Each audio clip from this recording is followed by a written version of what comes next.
is KC Sports Network, proudly presented by Emprise Bank. Paid all who enter. And beware, this podcast. That's right, this is the Paid Podcast on the Kansas City Sports Network. I'm Nick Springer, along with Kevin Flaherty. We're brought to you by Emprise Bank, your partner in all things possible, member FDIC. And we are 5 weeks away from football coming back. Think about it, Kevin. You get through July, 1 week left in July. You get to the end of July. Then in August, there will be real, live, actual football games being played at the end of August. Oh, it's amazing. And we talked, on our Big 12 Media Day review, how Big 12 Media Days kind of kicks off the season in a lot of ways. You have just this desert of time between spring football and Big 12 Media Days. But Big 12 Media Days, it's kind of like guys warming up on the track before they run the sprint, right? They're getting in the blocks, they're making sure everything's right, they're taking off, and they're like, there will be races soon. And so it's one of those milestones that you kind of look for it and say, hey, the season is almost here. Nick, in a week, Kansas is going to take the field as part of training camp. Not long after that, because training camp, it goes by like that. Yeah, Kansas will be on the football field playing real, honest-to-God games, and Nick doing it in a soccer stadium. Yeah, they're going to start at a soccer stadium. They're going to be running out onto the pitch, shall I say, onto the pitch to play some football, but American football, real football. Come on, let's be honest, real football. Right? Not man, you just cost us at least 3 viewers. No, listen, I have a lot of respect for the other football, soccer. I think it's I've been to Children's Mercy Park for some sporting games. The atmosphere is great. They have the cool cauldron area. It's a lot of fun. Current games are fantastic. Yes, at CPKC Stadium as well. I've been to a current game. Those are a lot of fun. And soccer, listen, is very, very strong in Kansas City. So I don't want to offend anybody by being too aggressive on the anti-soccer rhetoric. Because at the end of the day, listen, they're being very gracious by letting KU use their stadium. So we should be thankful to Sporting KC. I was thinking, Sporting Kansas City has like the cauldron or whatever.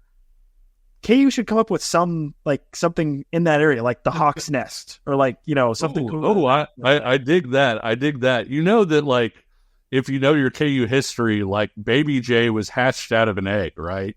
Yes, they had Big J. Yeah. For homecoming one year, was it in the early 70s, somewhere around in there? I don't remember. They basically said, "Hey, check this out. Here's this egg," and they hatched a whole new mascot that has been with us, and so I kind of dig the Hawk's Nest, the fans hatching out, type of deal. I dig all that, and honestly, Nick, as crazy as it sounds, because you only have the 2 non-conference games at Children's Mercy Park, those are the ones I'm most excited to see this year from an actual being there viewing standpoint, because if you haven't been to Children's Mercy Park, you're on top of the pitch. and so it's going to be a really intimate atmosphere. And yet, Nick, that place can be really, really loud because of the acoustics and the way everyone is around there. It's going to be sold out for both games, especially since, Children's Mercy does not hold as much as Memorial Stadium does. And so you're going to have full crowds. They're going to be on top of the field. It's going to be a different kind of football viewing experience, and I'm actually really excited for that.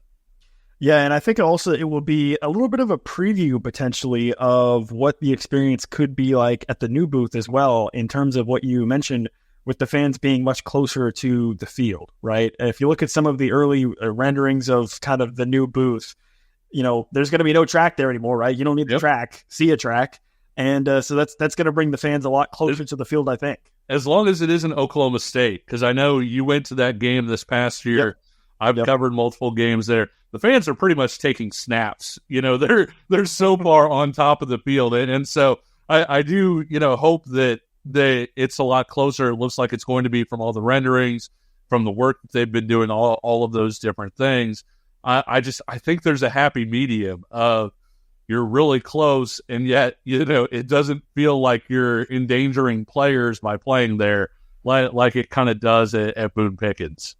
Yeah, that's a good point too, because I went to Boone Pickens Stadium last year for that loss against Oklahoma State, and you're right, like they are right there, and I'll be curious to see how things shape up for kind of the new booth and what that looks like. And again, Children's Mercy Park, I think, could be a little bit of a taste of that to start off the season for KU. And you mentioned training camp as well, which will be beginning on July 31st. So depending on when you're listening to this over the weekend, basically less than a week away from the start of training camp for KU.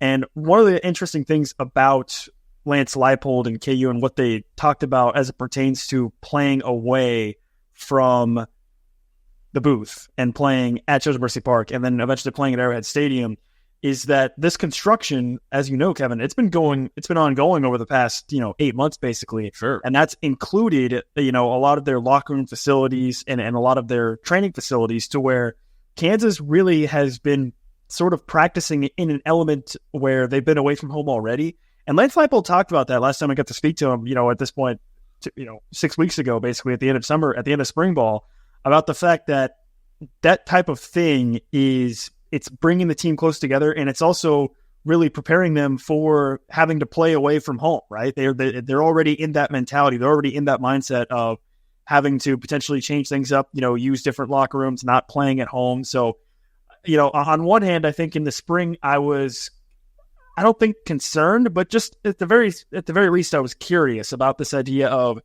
hey, you're going to be practicing and then you're going to go play on a field that you've never played on before, right? And so, to that end, I'll be curious actually, and I want to ask this question of Lance Leipold once fall camp starts. Is like, hey, are you going to go to Children's Mercy Park and like practice, a couple times just to be on the field, for this time before you actually run out of the tunnel for a game? Because that's something that, while it may seem sort of insignificant, it's definitely not, right? I mean, you want your players to feel comfortable on the field they're playing on, and at Arrowhead Stadium, it's going to be grass, which is going to be adding a whole other element to it as well. So there's a lot of interesting things that, again, on their own may seem kind of small, but could add up in terms of how you prepare for the game and how that impacts how the games unfold when you play at Children's Mercy Park and then eventually at Arrowhead. Yeah, and football coaches absolutely hate leaving variables unaccounted for, right? It's part of the reason that, when teams travel to a place where there could be weather, they're taking multiple pairs of shoes, like, are we going to wear these cleats? Are we going to need to wear these cleats?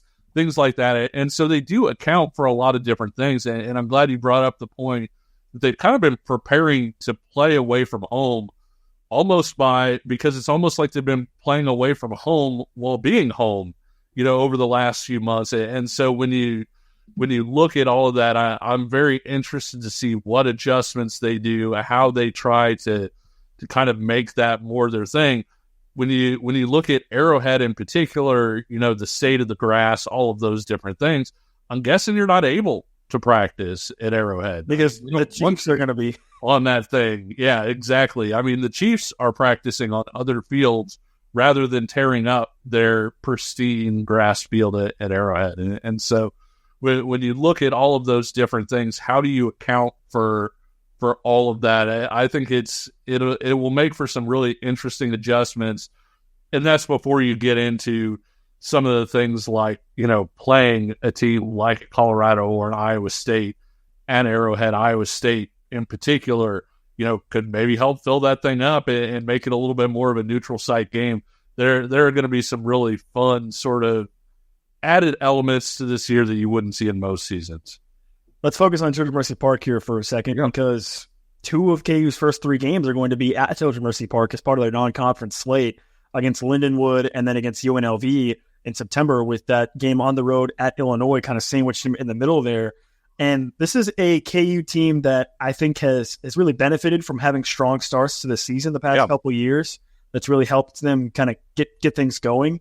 When you look at this non-conference slate, when you factor in the games at Children's Mercy Park, I mean, obviously with Lindenwood, they're a team that was NAIA, I think, like 5 years ago. So you expect to be able to win that one. But then you go at Illinois, and then you get UNLV, a team that obviously you played in the bowl game just in the Guaranteed Rate Bowl 7 months ago. But when you look at that non-conference slate of those 3 games, I mean, how important do you think it is that KU does again, get off to another fast start and maybe even try to go 3-0 again.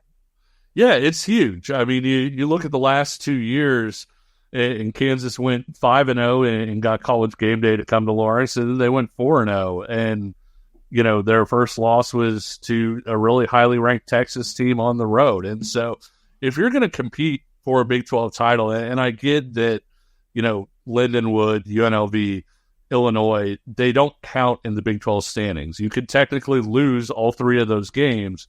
But at the same time, Kansas has questions that they need to answer. They need to answer, a lot of people are going to point to Jalen Daniels' health. How's he looking after that non-conference slate? I think, the offensive line is kind of interesting because I don't think it's as close to starting over as maybe some people have talked about it. And the reason why I think is, a guy like Kobe Baines, people are not counting him as a starter when he was basically in the rotation last year. So I look at it almost it's kind of weird, Nick. You know this as well as I do. If you return 2 offensive line starters, it's a problem. You return 3, you're looking pretty good. So that one guy, is kind of a big deal from that regard. The other spot is, how's that pass rush and how are those defensive line guys coming along? What you have in Jeremy Robinson, although I still think there's another step that he can take forward with his game. You've seen a lot of Tommy Dunn and DJ Withers the last few years. They're stepping into the starting lineup now, and both of those guys have a chance to be really good, I think. And then who wins that spot opposite Jeremy Robinson? Is it a guy like By Job that you brought in, sort of in this second transfer window? I think there are a lot of questions that you need to answer over those games that are almost more important than wins and losses. Like, yes, you want to win those games. Kansas wants to win the Big 12 title. They also want to go to the college football playoff, and you're probably not going to get to the college football playoff if you drop one of those first 3 games, in addition to everything else. It makes it a lot tougher, or at least, your seed is going to be a lot more difficult. But it's kind of, last year we talked about on the show, Nick, the Illinois game and how important that was, not just for Kansas to win it, but you looked at the BYU game that was coming a little bit later, and you said, okay, what's the Illinois game going to tell us about Kansas's physicality, all of those things that Kansas needs to answer affirmatively if Kansas is going to beat BYU. I think there's kind of a similar situation with the Illinois and UNLV games, and then that first conference game this year, which is at West Virginia. Yeah. And look, I think that's the West Virginia game I've kind of pointed out as being one that I think could be very sneakily it's a really, really interesting. It's a tricky game. Like a really interesting game. That's obviously your first conference game. So I think having the positive momentum of going into that game at 3-0 is very significant, right? And again, you're going to go on the road and be tested with Illinois, I think. I think some people are going to look at the Illinois game from last year and say, well, Illinois is not that good. Okay, we'll just go to Illinois and win. I wouldn't be so confident in that. I think it's going to be a tough game. I agree. Regardless of where Illinois is at that point. So, yeah, that non-conference schedule is definitely something that's going to be very significant for Kansas because a lot of people, like you said, are going to be looking towards KU going to the Big 12 title. And if you win the Big 12 title, you're automatically in the playoff, right? Yep. There are other bids up for grabs in the playoff, right? So every game matters. There could easily be a scenario where Kansas is 10-2 and maybe one of their losses is Kansas State. Kansas State wins the Big 12 title, and maybe that gives KU a nod to where they could be one of the final teams in the playoff as an at-large bid, right? Like there are other scenarios for Kansas besides winning the Big 12, but those other scenarios involve going undefeated in non-conference play. So that will be very important. And you also look at the last time Kansas played West Virginia, right? And I get that Kansas is better than it was then, but West Virginia is too, I think. But Kansas kind of pulled the triple option, out of nowhere. I mean, I'm not saying they hadn't shown any of that, but certainly not to that extent. Kansas really, used that to surprise West Virginia and still made it out, by the skin of their teeth, basically, in overtime in that game. This time, you're not going to have those kinds of surprises. Kansas is going to have to show its hand against Illinois, against UNLV, probably to be going 3-0 into that game. And so it's going to be a really tough game to go on the road and wind up with a win in Morgantown. And that's something that I think bears watching in non-conference play. The other thing is, Nick, Kansas gets the ball up 21-17 against Illinois and needing a clutch drive. What does Jeff Grimes call? I think, we've talked about this. We've talked about how he's running Kansas's offense, all the things the different coaches have said.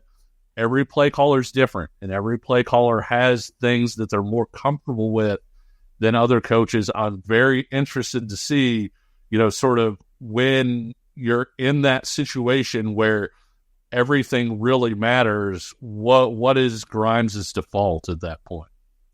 We're going to be diving much deeper into the KU football 2024 schedule, including their conference games, the West Virginia game, which I think we'll probably be talking about more as we flip the calendar into August, as we also are going to be bringing you a lot more training camp coverage as well. We're very excited to be getting out there, talking to the coaches and players again in training camp leading up to the start of the season. So you'll definitely want to stay tuned here on the KCSNU channel and to this podcast for more updates all through training camp and to the start of the season. But we also got to continue our off-season series with Jayhawk Rewind as we're going into a stretch of a couple tough losses with Texas Tech and Kansas State. So we're going to be talking Texas Tech, looking back at that game that KU lost last year, coming up after this break.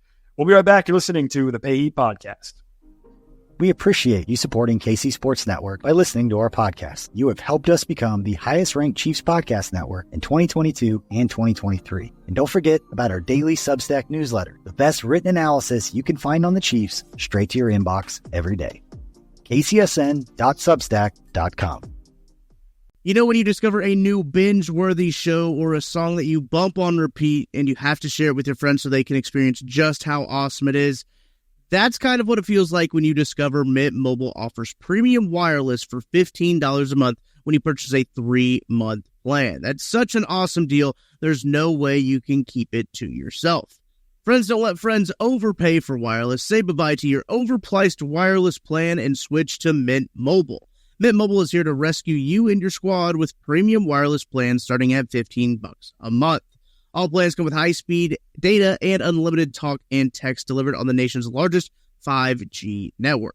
Use your own phone with any Mint Mobile plan and bring your phone number along with all of your existing contacts.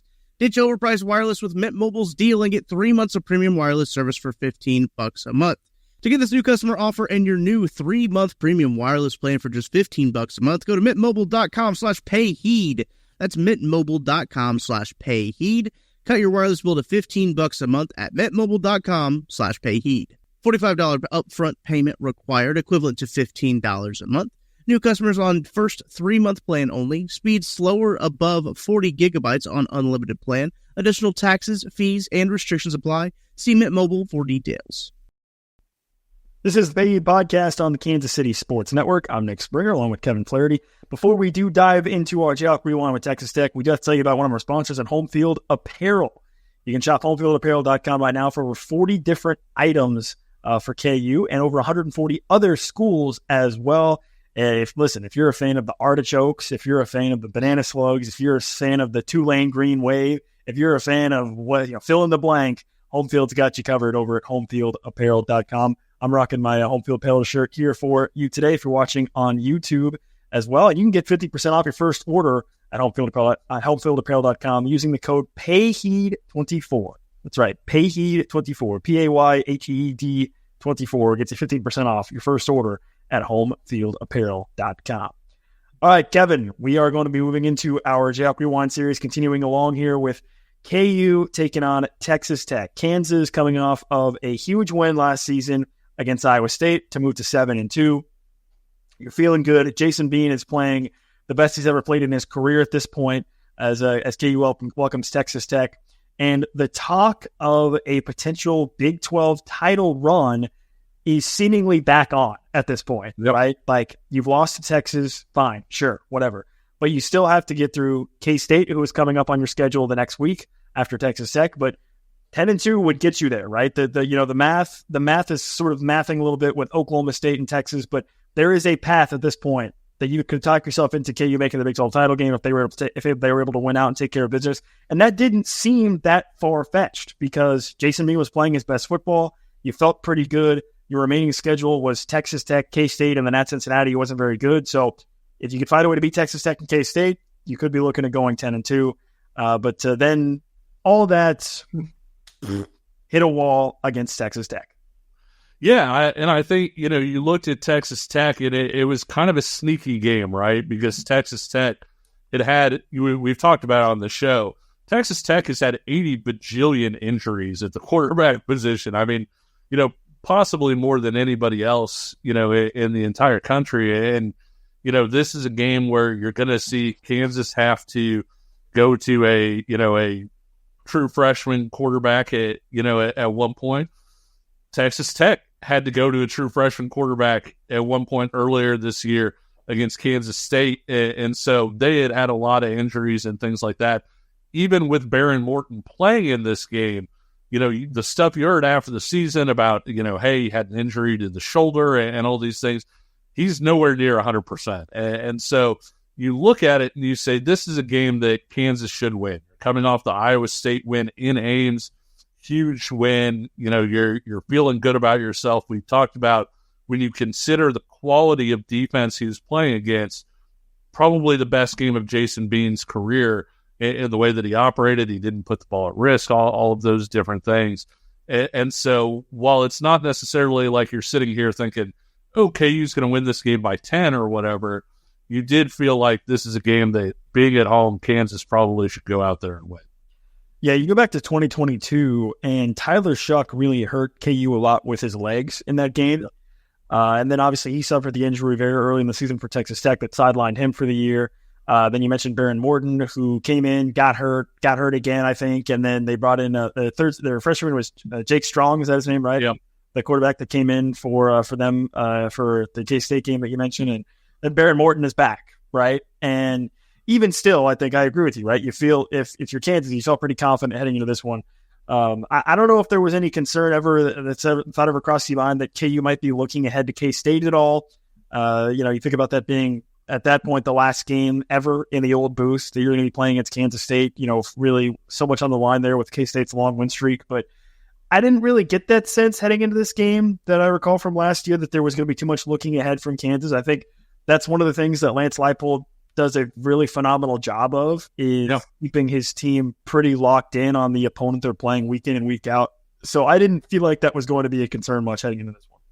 Yeah, I mean, they're very much a, next play, next rep, whatever, next game, all of those things being the most important thing. And how many times have we heard Lance Leipold in a press conference, basically saying, hey, we aren't good enough to take any of these teams for granted. And you think about earlier in the year with all the struggles that Nevada had, and that was a game that you were incredibly, tight at the end with and everything. And so while Kansas is having success, like you said, I do think Lance Leipold has done a really good job and had done a really good job of making sure that, hey, you're focused on the team right in front of you. Kansas did come out a little tentative in this one, though, and I thought Jason Bean came out a little bit tentative, a little shaky, not quite sure what he was doing. Texas Tech did not. It was a really windy day, which made special teams difficult, which impacted Kansas early on. I think that, even beyond that, Texas Tech was kind of a tough matchup for Kansas in that we talked about how at times Kansas has struggled to run the ball against three-man fronts.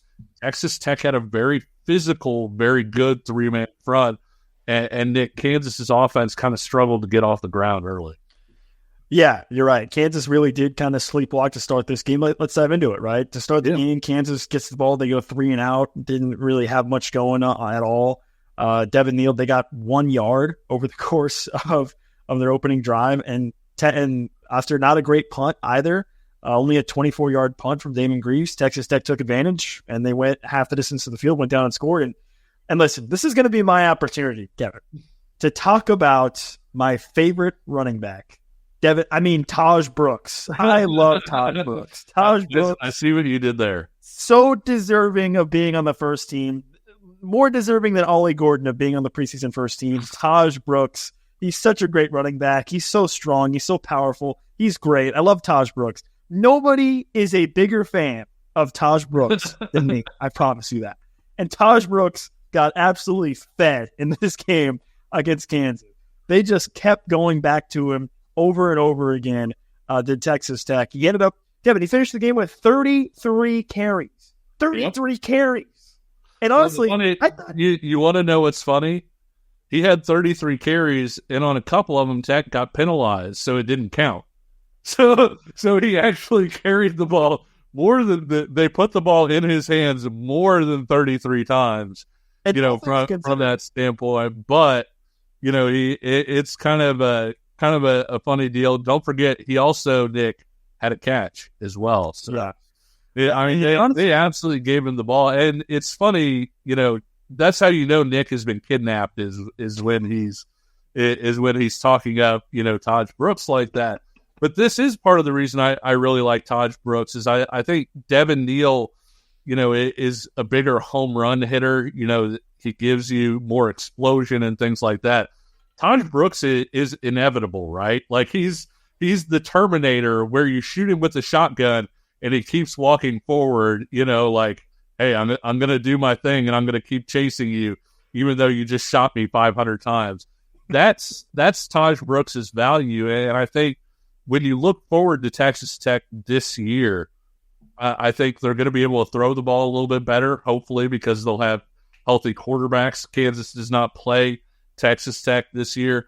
But I also think that, having Taj Brooks as a guy that I don't want to even say you fall back on him because he's the foundational point of your offense, but like having somebody that even if you're not throwing the ball well, you can just say, well, let's just give it to Taj again.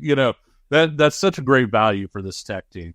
Yeah, and you mentioned that Kansas doesn't play Texas Tech this upcoming season, and I think that is an underrated team that KU was not having to play, right? I think when you look at the control schedule, everyone will jump to, oh, KU doesn't have to play Utah or Oklahoma State or even like Arizona, right? I think Texas Tech is then right there as being like that next team that like you're really happy you didn't have to play, right? Like they are going to be a very difficult team to play this year, I think. They've got a stud freshman receiver, I think, coming in. Yep. Also, I will say I don't know if he's going to play this year. If he does, it probably means that Tech is unfortunately had the same quarterback injury luck. Their freshman quarterback that came in, he's a true freshman. He came in for the spring. Will Hammond from he's a Hutto Hippo. A Hutto, Texas. He's a Hutto Hippo. So Will Hammond is really good, and he may wind up being sort of the next great Texas Tech quarterback, and they've had a bunch of them. So he may not play this year, and that would be great for Tech if he didn't, because it means that Morton is probably both healthy and effective. But I think you look at the receiver Micah Hudson that you're talking about. Yeah. When you look at Will Hammond. Tech had, I think, the Big 12's best recruiting class this past year. They're loading up to where, like you said, they're kind of maybe just outside of that quote-unquote top group this year. Don't be surprised if this is a program that's in that top group here in the next few seasons. Yeah, I think a lot of fans will say, what, Texas Tech? They're destined for 5-7. They're destined for 6-6. They're destined for 7-5. And while the record hasn't necessarily been there in terms of like getting big wins under Joey McGuire, I think you would certainly know about this, Kevin. They've been stockpiling a lot of talent, right? So they are poised potentially, like you said, to maybe become a powerhouse down the line. And I think when you look at this game in particular, this is part of the reason I think I'm high on them too, in that Texas Tech has always kind of been, I don't want to say front running because that's kind of that's kind of not what I mean, but they've been more of a finesse program, right? Like they're a team that's going to beat you because they threw for 500 and they beat you 38-35. Yeah, I think this game, you got an injured quarterback. You're not throwing the ball super well. You're probably not going to throw the ball super well anyway because you've got gale force winds all over the place. Although, Tech is used to dealing with that in Lubbock where it is, incredibly windy. But Tech lined up and was really physical in this game in a way that I don't know that Tech has been in quite a while before Joey McGuire got there. And so when I look at them a few years from now and say, I think Tech is maybe going to be in that discussion among the top teams in the Big 12, that's one of the reasons I'm saying is I think that they're going to have a more physical identity than what they've had in the past, where they're not reliant on beating you, 45-42 or whatever. I think they're going to be a program, quite frankly, Nick, that is potentially going to have both. Like, they may have the playmakers and the athletes to score on you on offense, but they're also going to be a really physical team. Yeah, and they set the tone early against Kansas on that opening drive that I mentioned with, on 7 plays, Taj Brooks ran it 5 times, and he ends up running it in for a score to make it 7-0. No field goal, so I know you're a little bit upset because I know you love those long drives when they end up in field goals, but this time Tech got into the end zone. They had one on their very next drive. Kansas goes 3-0 on consecutive drive to start the game. It's 7-0. Going into the latter half of the first quarter, and Texas Tech goes on. You stole my thunder there. My favorite drive. 15 plays, 42 yards, and a field goal for Texas Tech on their next drive. Just slowly matriculating methodically down the field.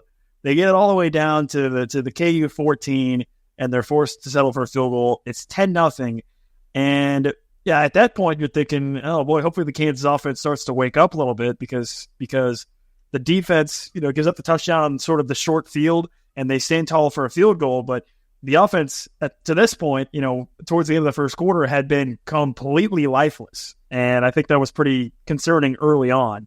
And then I think the drive before the 80 bajillion play field goal drive was when it was kind of like, okay, Jason Bean's not quite right on that third down because he kind of scrambled out of the pocket a little bit.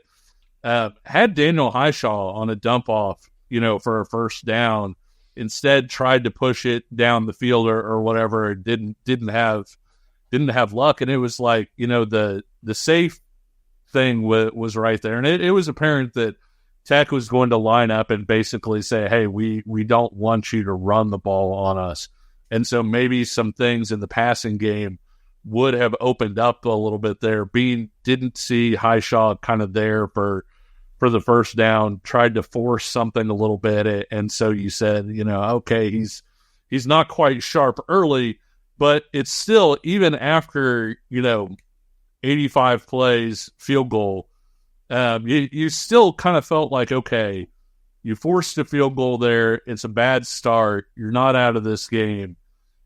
Just have a nice drive and, get to a point that, you get a score back and you're going to feel pretty good about this. Instead, Nick, on the next drive, disaster kind of strikes because you have Jason Bean get injured not just once, but twice. Yeah, it's really a decent drive by Kansas. They're able to get some things going. Jason Bean had a nice run to start the drive. Devin Neal had a couple of decent runs, but then as you alluded to, there was a big third down play near the end of the first quarter where Jason Bean took off, and if I'm not mistaken, he kind of tried to slide and got hit up high on that play and came off the field, and Cole Ballard actually went in, and they ran a couple of plays, I think 2 plays where they handed off at Devin Neal a couple of times, and then Jason Bean comes back out again onto the field for a third down and then a fourth down, a third and fourth down subsequent at the Texas Tech 31-yard line, where they're not in field goal range of the 31, especially with the kind of the wind that you mentioned for that game. They try to go for it. Jason Bean tries to scramble and goes down and gets hurt again. And I think the initial thought was maybe he had a concussion, right? But then you see him go down on the running play on fourth down, and it's his ankle. So now you're like, oh, boy, this is not good. And that was the last time we were going to see Jason Bean on the field for the rest of the game. Yeah, so the first run, it kind of looked like, one, his head kind of got bent back, but also his knee kind of got bent back. And so you weren't entirely sure what it was. He comes, he jogs off the field, so you figured the leg is probably okay. Comes back in after a couple plays, so you figure the head's probably okay. And then he goes out. The play you're talking about kind of looks like his ankle gets caught a little bit. Also, maybe the head hits the turf a little bit. like you said, you were kind of thought maybe it was a concussion. Whatever it was, he wasn't coming back. And so all of a sudden, you didn't know at that point whether he would or not. Tech kind of drives down the field a little bit, and O.J. Burrows, who really, kind of lost in this game, was outstanding.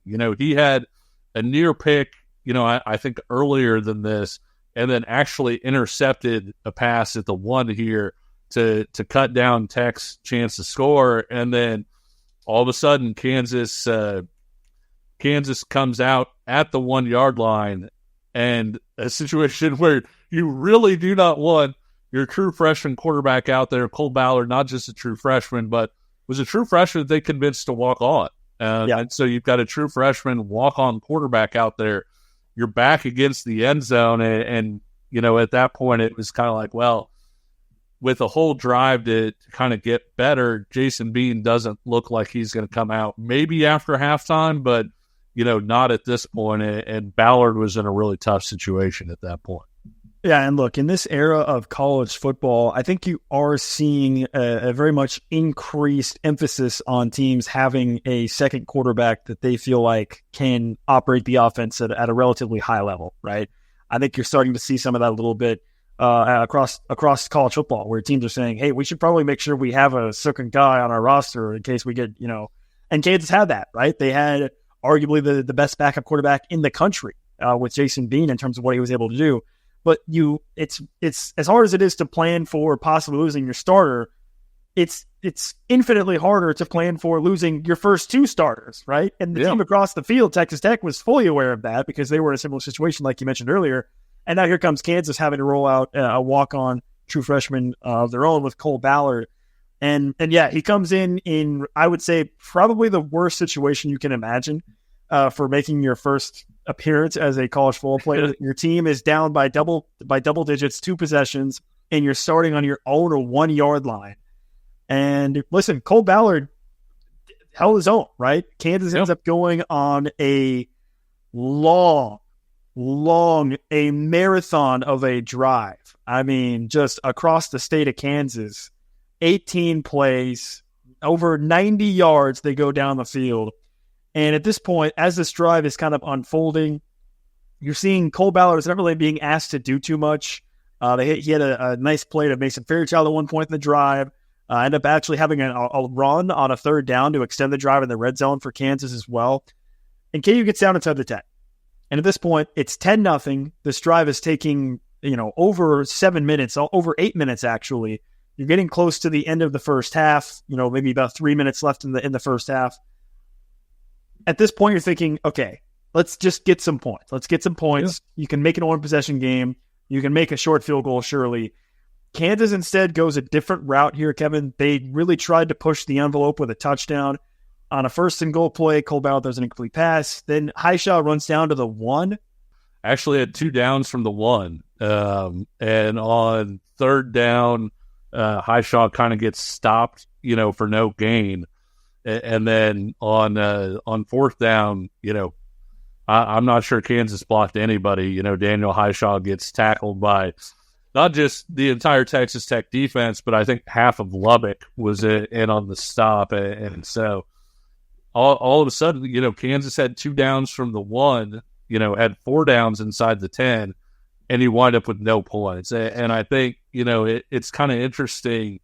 People are wondering where things are going to be different between Andy Kotelnicki and Jeff Grimes. And one of the things that I think people were actually frustrated with Andy Kotelnicki, as great as he was. And remember, this is a game that gave us one of people's all-time favorite Andy Kotelnicki plays, where he put Armaje Reed Adams in the slot and then motioned him over to blow up an unsuspecting defender.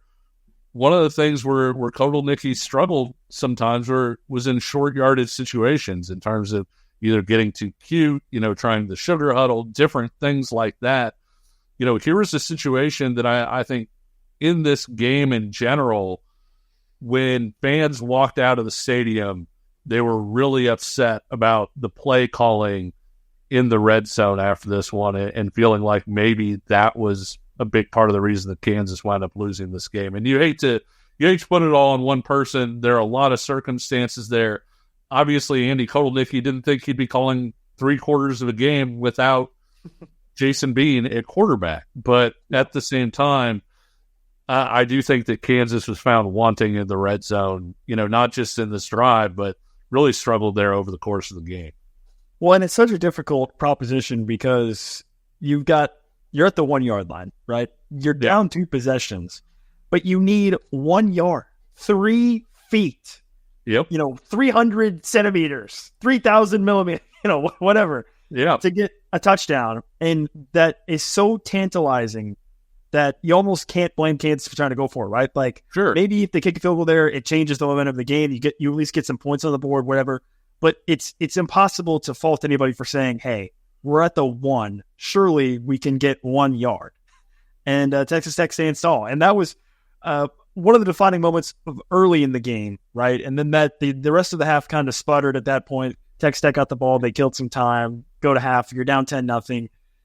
The vibe is not that great, I would say, to start the second half.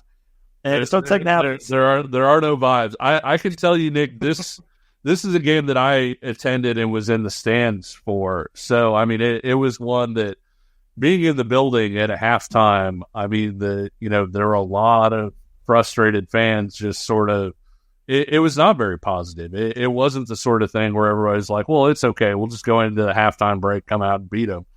There were a lot of question marks, and especially because of the Jason Bean injury, there are those questions. I think one of the interesting things too, when you're looking at a goal line situation, 2 downs from the 1, and you ask, hey, should you QB sneak it? I realize injuries on QB sneaks don't happen very often. As 2 guys that follow the Chiefs absolutely refuse to run quarterback sneaks because Patrick Mahomes did have the 1 in a million lightning strike injury on those. But in Kansas's case, you really don't want to get Cole Ballard injured, right? Like, you really don't want to open this guy up to more hits. And yet at the same time, he's a thick-bodied guy. You're not far away. Could you have maybe said, hey, let's sneak it twice, and if we're in, great. If not, they're going to be taking their snaps from the end zone here. And there are questions there, but I think because of the way that kind of ended everything, 10-0 at the half, you're not out of this game. It's not over, and yet, oh yeah, the buzz through the stadium was kind of like, oh, I don't know, man. Yeah, and the start of the second half was kind of a dud, really. A couple of punts. Texas Tech tried to move the ball, didn't get very far. Kansas goes 3-and-out with Cole Ballard, and now, the confidence that maybe you felt like you had when Cole Ballard, when he led that long drive for KU, is starting to slip away because KU's offense hasn't been able to do much of anything beyond that. Texas Tech, they go 3-and-out, and then Cole Ballard makes really his first mistake of the game on an interception. That was honestly, this was a pretty decent pass, all things considered, I think, on the play to Jared Casey, right? Where the play probably could have been made. I don't really know that you can fully blame Ballard for it, but it ends up in an interception. Texas Tech turns around. They get a field goal off of it. Now it's 13-0. A really good job by the Kansas defense, again, to stop Texas Tech. They get down in the red zone, and Kansas is able to stop them to make it 13-0. But again, you just haven't seen anything from KU to make you think that they can even could rally from a 10-0 deficit. Now a 13-0 deficit seems even more difficult. Another 3-and-out for KU. Cole Ballard got sacked for a big loss, and they weren't able to really overcome it on the next drive. And then Texas Tech takes the ball down, and they end up missing a field goal this time. They try from 48 and miss at the beginning of the fourth quarter. They had a drive that kind of spanned the end of the third quarter into the fourth, where they got a big completion to start the drive, but the Kansas defense again was able to stop them. And that kind of became the narrative of this game, was like, man, the defense is keeping you within reaching distance. Yeah. Like, can the offense do anything besides go 3-and-out? And then you got the play that really, really turned the tide momentarily, at least in the game. Devin Neal, he does his thing. You mentioned it earlier that he is the home run hitter as opposed to Taj Brooks, who's more of a battering ram. And boy, did Devin Neal ever hit a home run in the fourth to start the fourth quarter. He goes 60 yards for a touchdown for Kansas. And all of a sudden, in a game where you felt lifeless. It's felt hopeless at times. You've gone 3 and out half a dozen times. With one play, you're now down 6, and it feels like you're right back in the game. Yeah, and it wasn't. I hate to say any 60-yard touchdown run is easy, but it wasn't easy. Devin Neal had to make a guy miss in the open field. He did just that. He broke off some ankles and then kind of accelerated by everybody before they realized, hey, he's there. And it was a 2nd and 21, and they gave the ball to Devin Neal. So Tech, maybe not expecting Kansas to run the ball in that situation. You wind up breaking a 60-yard touchdown. All of a sudden, it's 13-7, and you're like, man, there's some life here. And it was a safe play. Obviously, it wasn't something that it was just a running play that broke free. Devin Neal wound up with pretty good looking stats. Obviously, breaking a 60-yarder really helps with those numbers, because I do think Tech did a pretty good job of bottling him up for a lot of the day. But yeah, it was a huge play and totally changed the atmosphere at the stadium, and everybody going from, well, it stinks that we lost this game, to, Lloyd Christmas, so you're saying there's a chance. Yeah, to wait a minute, does KU have a shot to maybe come back in this one? Yeah. Texas Tech then is forced to punt on their next drive. Kansas stops them again, and KU goes on, unfortunately, the type of drive that I don't like to see KU go on these drives. An 11-play, 71-yard field goal drive. Wham. Kansas goes down. Devin Neal had a couple of really nice runs on this drive, and Cole Ballard actually had a scramble as well on this drive that helped. Hit it also a big pass to Lawrence Arnold for like 30 yards or so too. I think it was 31 yards. A big pass to Lawrence Arnold, some nice runs. Kansas gets down. They get inside the 10. They have a 3rd and goal from the 6. Cole Ballard tries to hit Lawrence Arnold for a touchdown. It doesn't work. It's 4th and goal from the 6. It's a 6-point game. Kansas ends up just taking the points there on a 24-yard field goal to make it 13-10.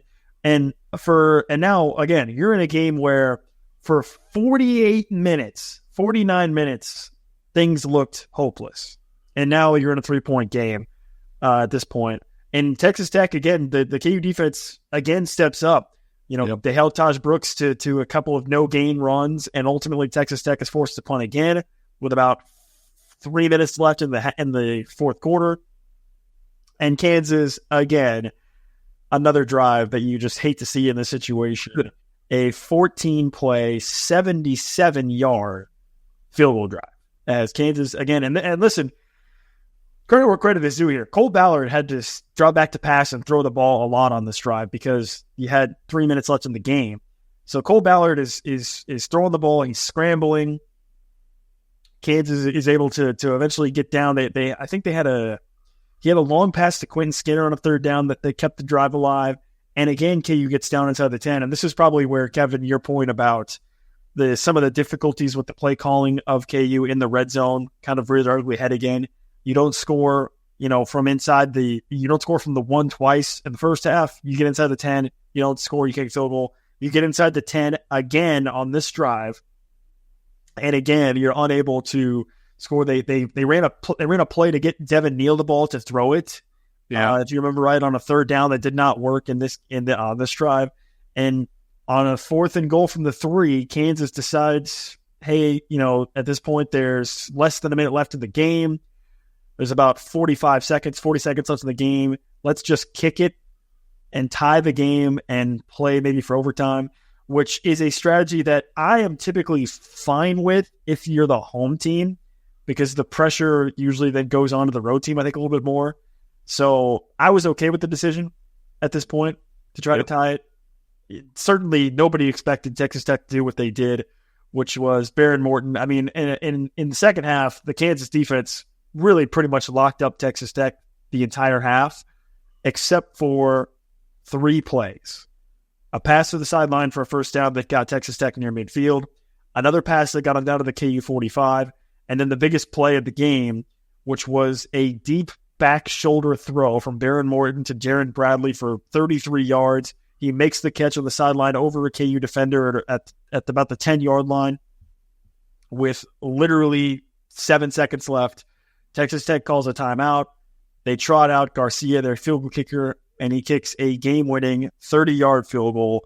Kansas loses 16-13.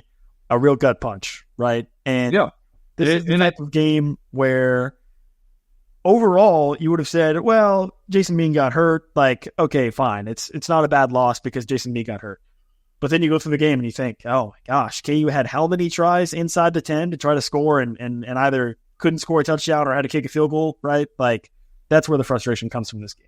Yeah, Kansas had a 1st and goal from the 8, 1st and goal from the 9, and a 1st and goal from the 10, and wound up with 6 total points from those 3 series that started with first downs inside the 10. And so when you look at that, you really feel like you left meat on the bone, regardless of who your quarterback is or the other circumstances. Also, I think, too, 2 things that maybe deserve a little bit more credit, special teams. Kansas makes a couple field goals when the special teams have been kind of shaky, to that point, a couple of field goals that they absolutely had to have. And I'm not saying they were long field goals, but you still got to convert them, and KU was missing extra points, earlier this year. And so there was that. And then, like you said, the defense really played a whale of a game because Taj Brooks was killing them early and wound up averaging 4 yards a carry exactly, which sounds like, he averaged 4 yards a carry. That's pretty good considering where they were at and what Taj Brooks was averaging, say through a quarter or whatever. They really tightened down. Baron Morton, he got a lot of his passing yards, on that. He only threw for 176. Yeah, a whole bunch of them came on that final drive with 26 seconds left. And so you think about KU actually outgained Texas Tech in this game. And granted, KU would not have outgained Texas Tech without Devin Neal's 60-yard touchdown run. That would have flipped Texas Tech back ahead. But I'm just saying the defense really played a whale of a game. The defense was fantastic. You made both your field goal attempts. And when you look at all of those different things, it was a game that on that specific day, I'm not saying Kansas should have always beaten Texas Tech or whatever else.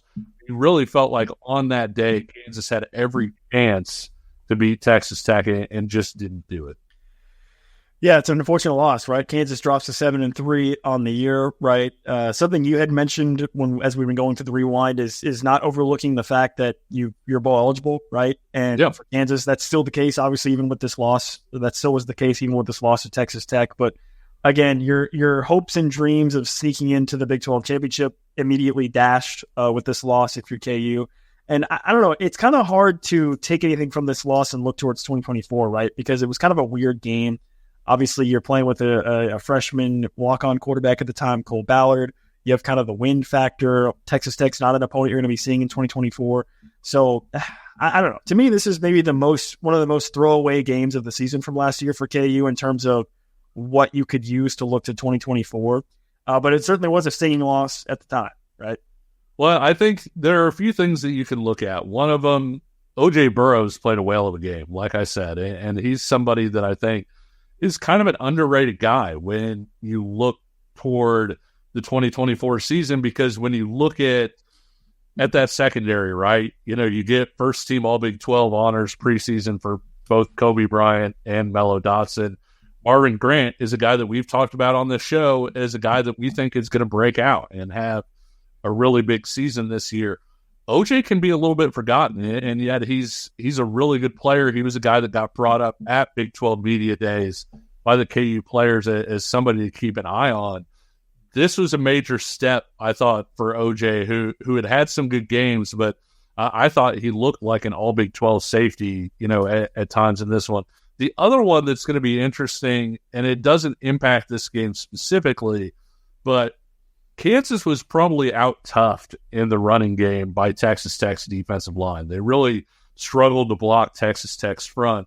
You add in, Dominic Pooney was a physical guy. I'm not saying he wasn't. Logan Brown is a very physical guy that's going to be your left tackle.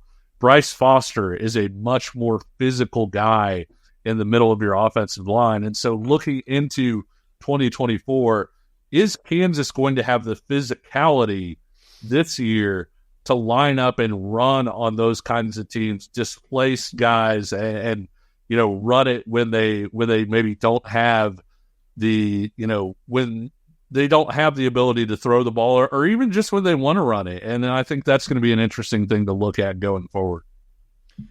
Yeah, and we're going to be continuing our Jayhawk Rewind series with just a couple games left in the season for KU. 3 more games as we kind of timed it up perfectly to wrap this up the series as we get into fall camp and everything. So be sure to keep an eye on that. I know we've also got some special guests that we've got in the works coming up in August as we get ready for the start of the season as well. So you want to keep an eye out for that. Also, we're going to have tons of training camp coverage, tons of training camp thoughts and takeaways as well as that gets underway on July 31st.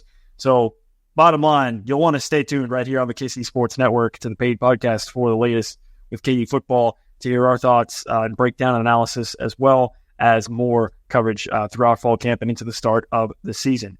That wraps up this edition of the paid podcast. For my partner, Kevin Flaherty, I'm Nick Springer. We will talk to you again soon. See ya.